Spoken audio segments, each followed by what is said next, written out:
আসসালামু আলাইকুম। প্রতি বছরই এপ্রিল আসলে আমার পলিনের অ্যালার্জি শুরু হয়। এপ্রিল মে 2 মাস চলবে।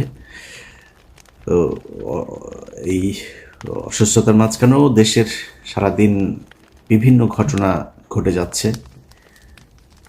নানান আলোচনা, গুজব, অনেক কিছুর মধ্যে দিয়ে আমরা গেল 2 দিন পার করেছি। তো আমি সবগুলো ঘটনাকে একদম গুজব বা অহেতুকই এর এর পেছনে নিশ্চয়ই কিছু কারণ ছিল।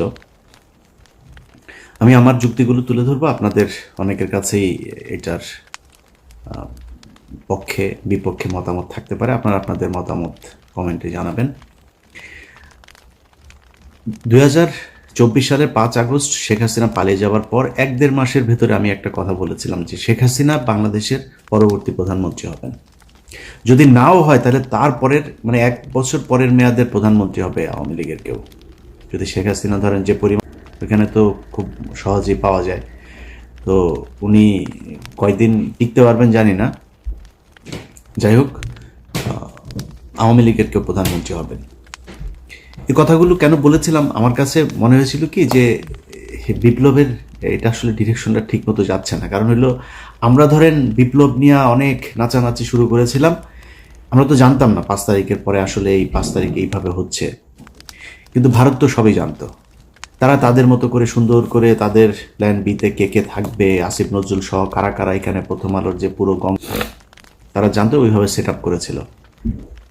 যে কারণে তার পরপরই এই যে প্রধান উপদেষ্টার এই যে প্রেস সেক্রেটারি শফিক সহ আসিফ নজরুলের ঘনিষ্ঠ যারা যারা আছে প্রথম আলো এদেরকে এখানে বসিয়ে দিয়েছেন। তারা তাদের মতো করে চালাচ্ছেন এই দেশের। এই যে 5 তারিখের যেই আন্দোলন, যে বিপ্লব, যে স্বাধীনতা, এটা ধ্বংস হওয়ার পেছনে যদি একজন মানুষ, অনেক মানুষই মনে করেন আমি আসিফ নজরুলের ব্যাপারে এত কেন, একজন মানুষ যদি নাকি এটার জন্য সবচেয়ে বেশি দায়ী থাকে সেটা এই আসিফ নজরুল। গায়ে সমস্যা হয়েছে। আপনাদেরকে এই কথাটা কেন বলেছিলাম যে শেখ হাসিনাই আবার আসবে, এটা যদি আপনাদের আমি বিশ্লেষণ করতে চাই তাহলে একটা জিনিস বলে রাখি। সেটা হচ্ছে এই যে 15টা বছর শেখ হাসিনা ক্ষমতায় থাকলো, আন্তর্জাতিক বিশ্বের কেউ তাকে সরায় নাই এখান থেকে। ইন্ডিয়া একদম সরাসরি তাকে সাপোর্ট দিয়ে গিয়েছে। কিন্তু আন্তর্জাতিক বিশ্বের অন্যান্য দেশগুলোকে যে এই ব্ল্যাঙ্ক সাপোর্ট দিয়ে রাখা সম্ভব হলো কেন? কিসের জন্য করা হয়েছিল? কিসের জন্য হাসিনাকে কেউ সরাইতে পারে নাই? আন্তর্জাতিক বিশ্ব থেকেও কোনো চাপ কেন আসে নাই?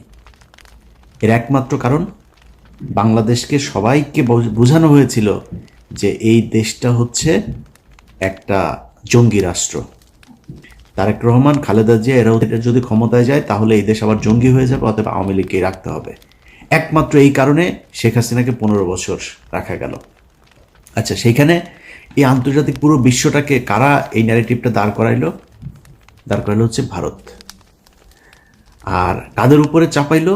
আলেম সমাজ, বিএনপি, জামাত, তাদের উপরে। তার মানে প্রধান যে বিষয়টা 15 বছর যেই কারণে হাসিনা ক্ষমতায় থাকতে পারলো সেটা হচ্ছে এই যে আমাদের দেশকে জঙ্গি রাষ্ট্র তৈরি করার যেটা, সেটা। এটার সাথে একটা বড় অংশ কে ছিল? যদি এটা হয়ে থাকে যে ইন্ডিয়া আমাদেরকে, ইন্ডিয়ার কারণে আমরা 15 বছর আসতে পারি নাই, তাহলে আমাদের প্রধান কাজ ছিল এই স্বাধীনতার পরপর ইন্ডিয়ার ব্যাপারে পদক্ষেপ নেওয়া। কোনো পদক্ষেপ নেওয়া হয়েছিল? ভারতের সাথে কে কত পারে ঘষাঘষি করার জন্য সবাই চেষ্টা করলো। আমাদের প্রধান শত্রুকে আপনি পাশে রেখে তারপরে দেশ চালাবেন, দেশে আবার অস্থিতিশীল পরিস্থিতি আসবে না, আবারও হাসিনা আসবে না, হাসিনা বছর বাংলাদেশ শাসন করবে না, এই ভারতের সাথে একসাথে হয়ে যাবে না, এর কোনো গ্যারান্টি দিতে পারবেন? তাহলে করেন নাই কেন? প্রথম আলো যে কিনা সরাসরি, আমি নিজে আমার এখানে আমি 21শে আগস্ট বিডিআর হত্যাকাণ্ড থেকে শুরু করে বিভিন্ন জায়গায় দেখাইলাম যে প্রথম আলো কি, অথচ মির্জা ফখরুল ইসলাম আলমগীর সোজা যায় সেখানে করলো কি? প্রথম আলোর উপরে আঘাত মানে হইল গণমাধ্যমের উপর আঘাত। এই আঘাত সে কোনোভাবেই, সে শেখ মুজিবের ব্যাপারে কি বলল? শেখ মুজিবের ছবি করলে তারপরে এটা তার বুকে চিনচিন করে, হ্যাঁ, এসব কথাবার্তা। তো প্রথম আলো আর ইন্ডিয়া আপনার সমস্যা না, তা আপনার সমস্যাটা ছিল কারাই 15 বছর? মির্জা ফখরুলের তো সমস্যা নাই, এই বক্তব্য যেদিন শুনেছিলাম সেদিনই কথাবার্তা বলে লাভ নাই, নিজের মতো করে কিছু টাকা পয়সা টয়সা কামায় তারপরে চুপচাপ থাকে। কিন্তু মির্জা ফখরুলই তো বিএনপি না, মির্জা ফখরুল মানেই বাংলাদেশ না। এই বাংলাদেশের লাখো লাখো কোটি কোটি বিএনপি জামায়াতের কর্মীরা, নেতারা অনেকে আছে যারা আসলেই ভারতকে অপছন্দ করে, প্রথম আলোকে বাংলাদেশ থেকে উৎখাত করতে চায়। তাদের জন্য তো আমাদের পাশে থাকা উচিত। মির্জা ফখরুলের একটা ঘর জামাই আছে, ওই যে ফাহাম আব্দুস সামাদ ফাহাম নাকি জানো, এই ঘর জামাইটা যাতে যে আওয়ামী লীগের কাছ থেকে যা ভাগটাক পাইতো এগুলো নিয়ে ওইখানে দিত, বউরে নিয়ে থাকতো। এখন সে বউ নিয়ে বাড়িতে এসেছে, গ্রামে মানে দেশে এসেছে। প্রতিদিন বিভিন্ন গণমাধ্যমে দেখি সে বক্তব্য দেয়।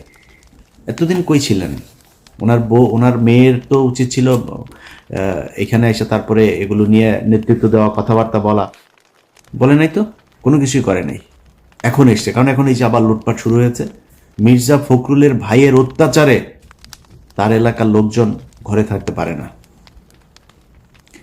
বাংলাদেশের সবচাইতে বেশি আওয়ামী লীগের লোকজনকে পুনর্বাসিত করা হয়েছে মির্জা ফখরুলের এলাকায়।